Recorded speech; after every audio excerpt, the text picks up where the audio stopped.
Well, okay, just a little reprise for you guys who were here or maybe who weren't here.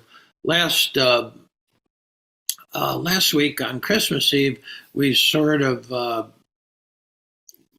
I sort of shared we reflect on the context of this mystic we're working with, Meister Eckhart, of the 14th century. That he lived and preached in the 14th century, and how that was very much like.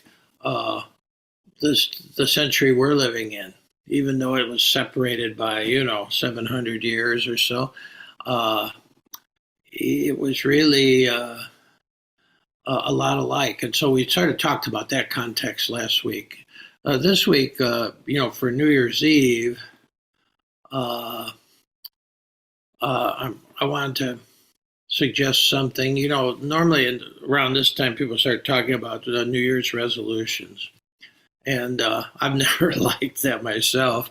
Uh, here's one thing to reflect on: the difference between a resolution, uh, which is an expectation. You expect that you're going to follow the resolution, and an aspiration.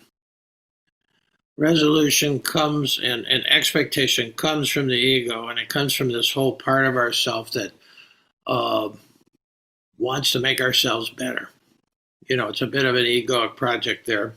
It usually ends up in ashes before Ash Wednesday.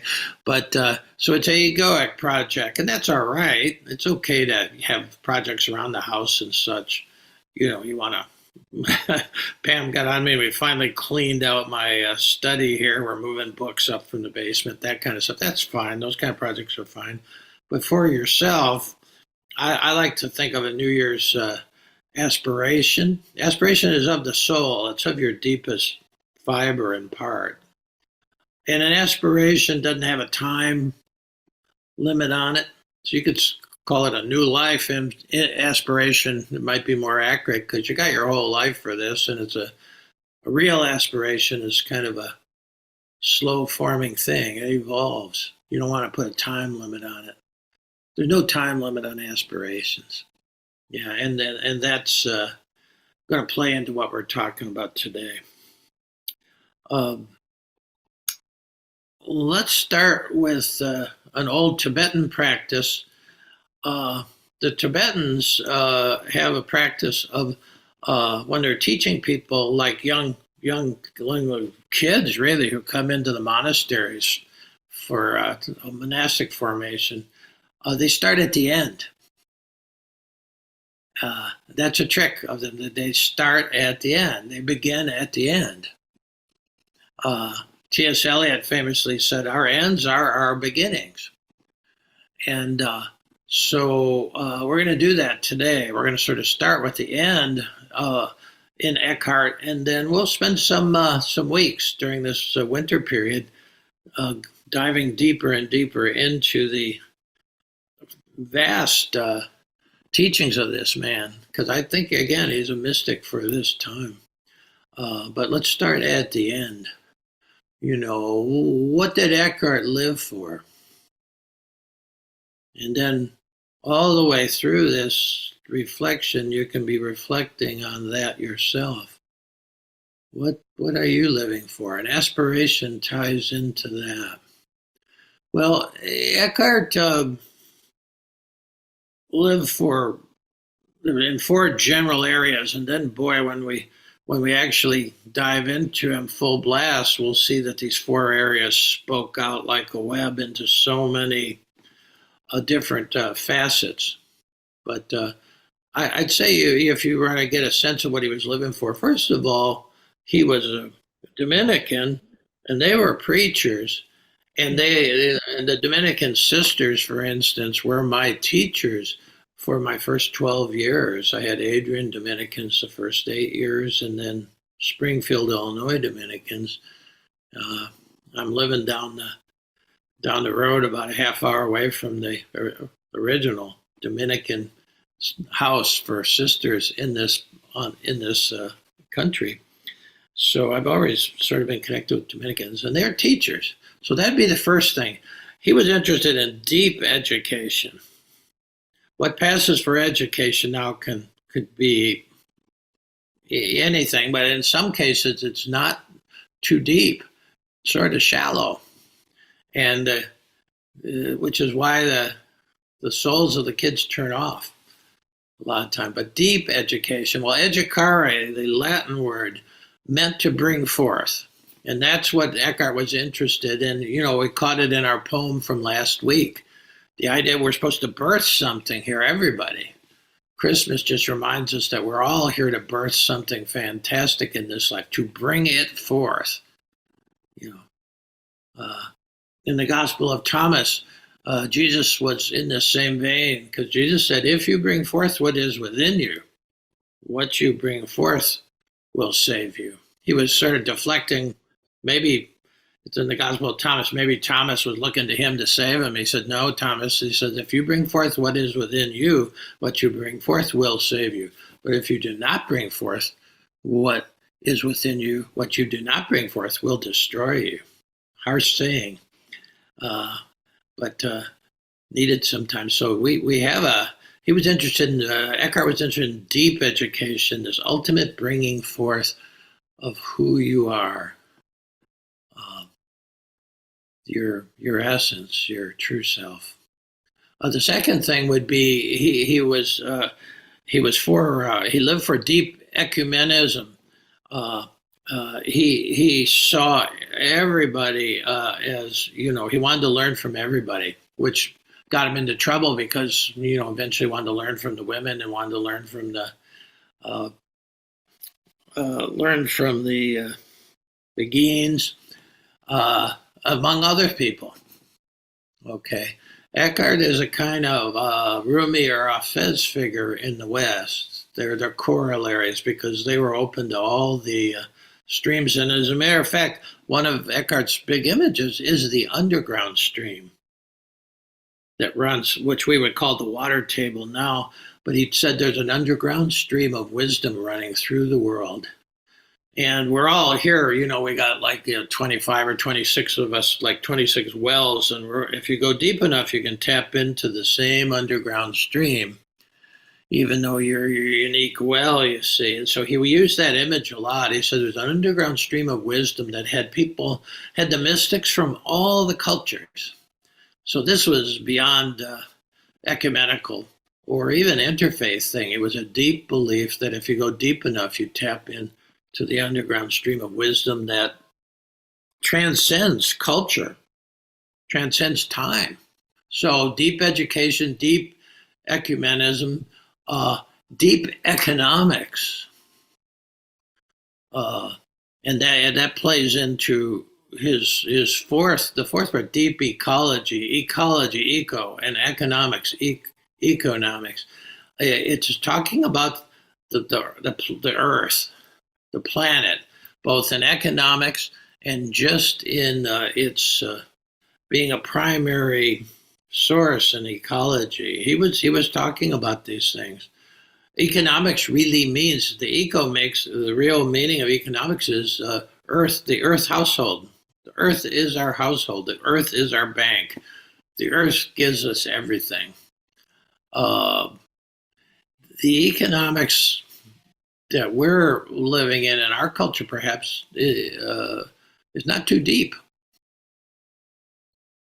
And he wants a deep economics rooted in the earth itself. There's our household, how to maintain it, how to make it flourish. Our economics and the economics around the world are destroying the planet. We're going to get to that. And then as far as deep ecology goes, he understood from the very beginning that everything belongs. Everybody belongs.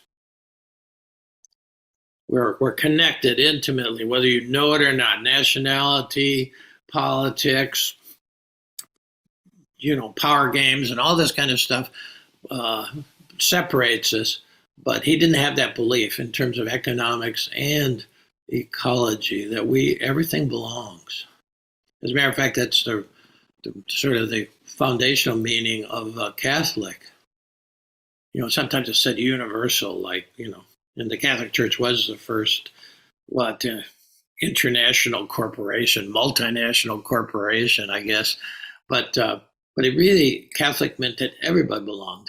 Nobody was shut out. Parochial means, it's the worst part of Catholicism. It means, no, you got to stay inside the parish boundaries. If you step outside, you're dead to us. No, Eckhart didn't see it that way. So a deep education, a deep ecumenical feeling, deep economics. I mean, our economics in this country, it's, the North may have won the Civil War, the Union may have won the Civil War, but the South won the economy. We're still in a plantation economy. You might be on the wrong end of it or the right end of it, but people are barely making enough money in most cases to live. And but yet we're the most wealthiest country in the world, and the wealth of a few is never been achieved before, like this, yachts with other boats in them. And I mean, you got to really spend your time trying to figure out how to spend that much money. And then there's people living on the street in our countries, in all our cities, in West Louisville, whatever place you're living on, city, or even in the rural areas, a lot of poverty in our country, the wealthiest in the world. This is plantation economics. He believed in everybody being connected, everybody being able to live well. Okay. Now, here's that eco-vision, which is what we're going to double back to next week. We'll talk about just really what an eco-vision really meant for Eckhart, and we'll also bring in the Jewish faith, because we're going to be working through faith traditions and how Eckhart really spoke to them and understood them. So that's for next week. But for now, his eco-vision, if you could sort of project it onto today, his eco-vision would be telling us that the earth is sacred, first of all. Primary in his eco-vision, the earth is sacred. One huge difference between Eckhart's view of the universe and the one most of us got growing up is he didn't believe in original sin. He didn't believe in it. And Matthew Fox, who discovered him and then dove into his stuff in the 70s and the 80s, then Matthew Fox, a great Dominican preacher, and got kicked out of the church because he just told it like it was. He's, I guess, Episcopal now and still alive. But he wrote this groundbreaking book called Original Blessing. That's what Eckhart believed in. He believed we were blessed to be born on this planet. We were blessed to have this planet that's come back from extinctions and asteroids and, dinosaurs, all, many just ages, 3+ billion years just for the planet. It's quite remarkable. It will come back again, no matter what, what happens next. It'll keeps coming back. It's a blessing. And so that's the first thing. It's an original blessing. Sometime maybe I'll talk about how we misunderstood the whole garden and fall thing. And so we've been living with original sin, this doctrine, and he didn't buy that. He flipped the switch the other way. He said, no, we start from the fact that we're blessed to be here, blessed to have a body, blessed to have a mind, blessed to be living on this planet. So the earth is sacred. His vision would also tell us that the earth is in trouble right now. It's going to dwarf everything else. It's going to dwarf these wars and the nationalism and whatever. We're on a system that is universal. We're on a system where the weather system, for instance, there's no such thing as elsewhere. So what's happening in China, what's happening in Pennsylvania, it all affects everywhere because the weather system is a unified system, just ecology. You could see it affecting us to a great deal right now with the weather patterns and the storms. The earth's in trouble. We keep taking, our basic economy worldwide now that we've exported is extractive. We just keep taking from the earth. It affects us if they're cutting down the rainforest in Brazil. It affects us here. See, so we gotta wake up to this. That's why we'll go to that ecovision next week in a little more detail about the Earth's in trouble. Third point would be we humans are greatly responsible for the state of the Earth now. People deny it. They say, "Oh no, this is no." But I mean, we're pumping heat into the atmosphere at an unbelievable rate. The ocean, thank goodness, is soaking most of it in, but it's about at its limit. If you the eco scientists now, and the changes are going to be more extreme. The Earth is in trouble, and we're partly responsible. Now, part four would be we can be part of the healing. And now you're getting to something that comes in the level of aspiration. We are responsible. Every one of us, even if you recycle. I'm getting all my electricity from the sun, but it shouldn't stop there. We're all responsible, but we can all be part of the healing. That's what Eckhart says. We can do this. We can do this. Now, that's the last thing I want to talk about. When he talks about healing, his vision is deep healing is born from deep contemplation. So we're talking about two things here that sometimes we say you got to go one way or the other. The deep healing is the active thing. We take some measures, but if it's not born from a kind of sense of deep contemplation of reflecting deeply on these things and spending time sitting with these things, are all our efforts to pull ourselves out of this situation may be in vain. So that's another thing. Deep healing is born because birthing is a key image. Deep healing is born from deep contemplation.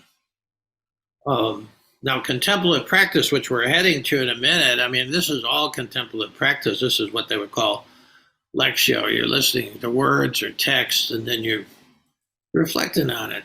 What do I resonate with? Pay attention to what you resonate with. This is a contemplative practice in itself, talking about deep things like this, listening, reflecting. This is, it's not just sitting in silence, which we're going to do next, but that's sort of key to it too. But contemplative practice creates a space for the heartache to exist. Get that first of all.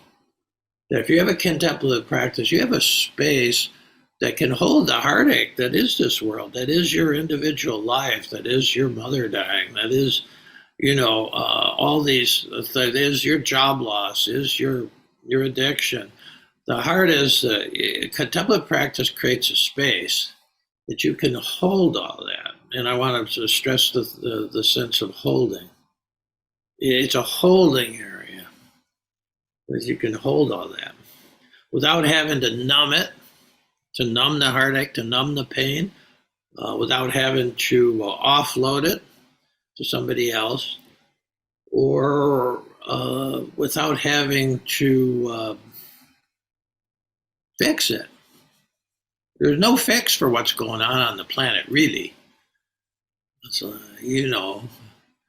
I was raised to sort of think I could fix every problem. Well, this is not a problem you can fix. It's going to involve a change of consciousness and a change of conscience, too. We're responsible for this, not only our own lives and children and relatives and work and stuff, but we're part of this bigger thing. That's the whole idea of deep ecology, is that we're all connected.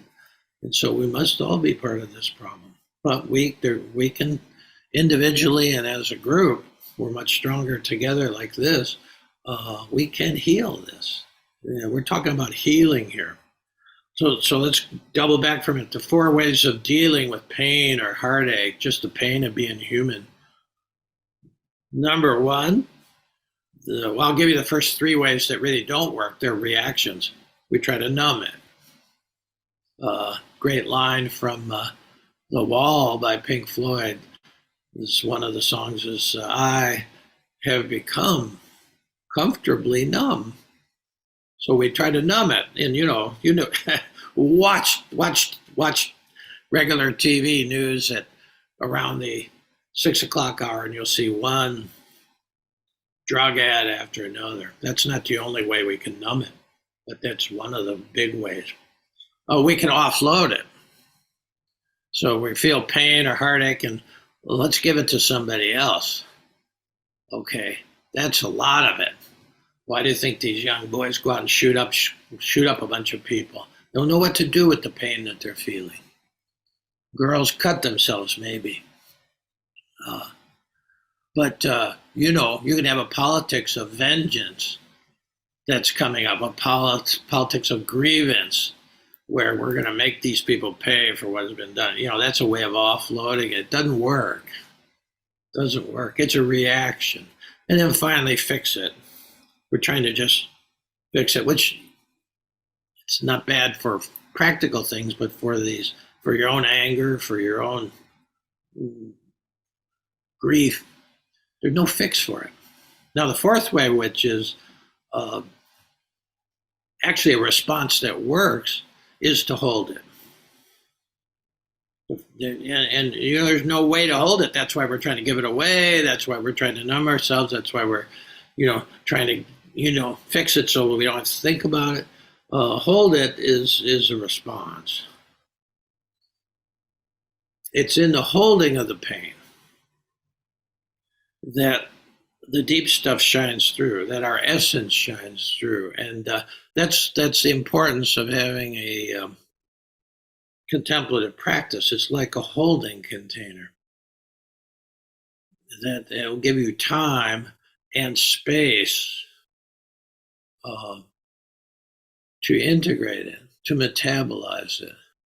But I really think that to think about this, that the contemplative practice gives you that ability. And if you think of the great figures, transformational figures in the world history, these are people who, one way or another, had the ability to hold great suffering, great pain, great sorrows. Eddie Hillesum, who we've been referencing in the last couple of things, who was able to hold the whole experience of being in the death camps, and then make something beautiful out of it. This is all our possibility. This should be an aspiration. See, so it comes down to, what way I see Meister Eckhart is that he's a mystic healer. And we all have that ability. The mystic part is the contemplative part. The healing comes from that. If you make being your purpose, which is contemplation, going inward, then something comes out of you that'll be healing, you see. It's just like the breath. That's why the breath is central to all the spiritualities, because you're breathing in and you're breathing out. Then you're a happy camper. If you're not breathing in, you're not going to be happy. And if you're not breathing out, waiting to exhale, if you're holding it, neither way, it doesn't work that way. So there is no dichotomy between contemplation and action, you see. No, it's an absolute integral twofer. You breathe in, so that's to go within. You think, just follow your breath. It goes down deep, you see. We're not even taught to breathe that way. We're mostly shallow, just like sipping breath. You can survive there, but you can't actually thrive as a human being if you don't learn how to breathe.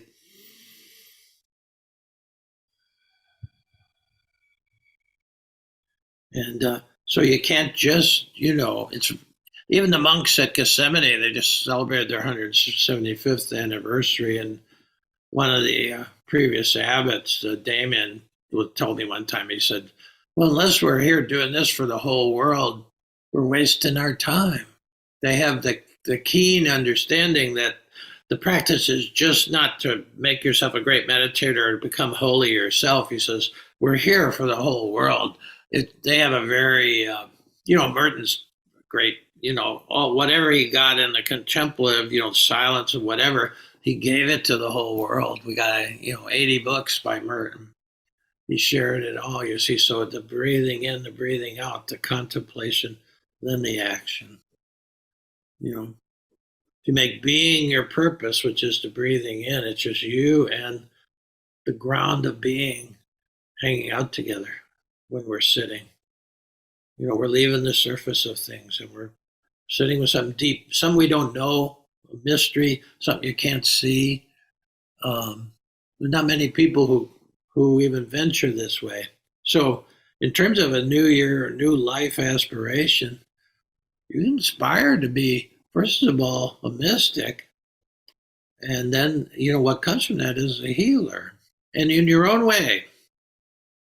You might not be leading a march or nobody ever knows. My grandmother was that way, and she just lived in the house with us all the time, but she was a mystic healer. She healed just because she had the contemplation, and it comes out of you. And especially when life is the worst. I mean, this is the image behind me of Jesus on the cross. At the very worst, the healing comes out of it if you go through it, if you can hold it. Jesus wasn't cussing out the centurions at all. This is a model, you see. We like to just cuss out those people who are our enemies. I've done a fair amount of it myself. At the TV screen, one of those things. Well, I'm trying to wean myself off of that. Trying to learn how to love my enemies. How can you do that? That's really tough. Yeah. So anyway, that gives you an idea. Hopefully some of this resonated from you. Now, when we go into the silence gives you time to metabolize it, time to listen, and maybe you see not only what you resonated with in the talk, maybe just one point. That's enough. And also how it connects with your life right now. So we need this kind of space to not go insane, I think, in our culture. So we'll go into this. Now, if you're doing it for the first time, we have 20 minutes of silence. The last 5 minutes of it, you have the option of staying in the silence or picking up your pen and writing. And so we'll have a little Middle Eastern kind of oud, I think it's an oud sound. And then you have 5 minutes, and sometimes I sit, sometimes I write, depending on what I think I need. Okay, so about 20 minutes from start to finish. So we'll shift into that mode now.